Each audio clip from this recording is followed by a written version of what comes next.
लेके जहरिया बैठल बाहाथे पगला ह कुछु करिए हे जाई। मम्मी रे दोसरा से शादी न करब यार हमार मरिए जाई। मम्मी रे दोसरा से शादी न करब प्यार हमार मरिए जाई। तिलक दहेज भले कुछ जानी दी है कदी है छूछे विदाई रे। बानी कसम खैले दोसरा के घरे डोली हमारे नहीं जाई रे। तिलक दहेज भले कुछ जानी दी है कदी है छूछे विदाई रे। बानी कसम खैले दोसरा के घरे डोली हमारे नहीं जाई रे। बुझू प्रॉब्लम मैटर बा सीरियस नहीं त मम्मीला बिगड़िए जाई।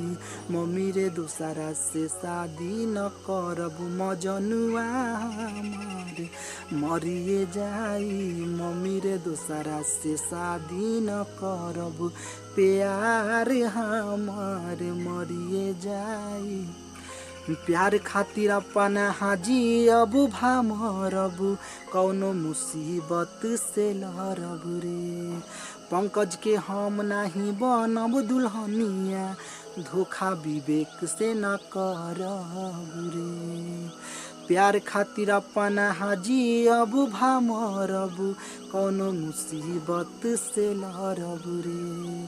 पंकज के हम नहीं बनब दुल्हनिया धोखा विवेक से न करब रे। तोरा के खुश करे खातिर ये मम्मी दुनिया मोर उजरिए जाई। मम्मी रे दोसरा से शादी न करब मजनुआ हमार मरिए जाई। मम्मी रे दोसरा से शादी न करब प्यार हमार मरिए जाई। लेके जहरिया बैठल बाहाथे पगला ह कुछु करिए जाई। मम्मी रे दोसरा से शादी न करब यार हमार मरिए जाई। मम्मी रे दोसरा से शादी न करब प्यार हमार मरिए जाई।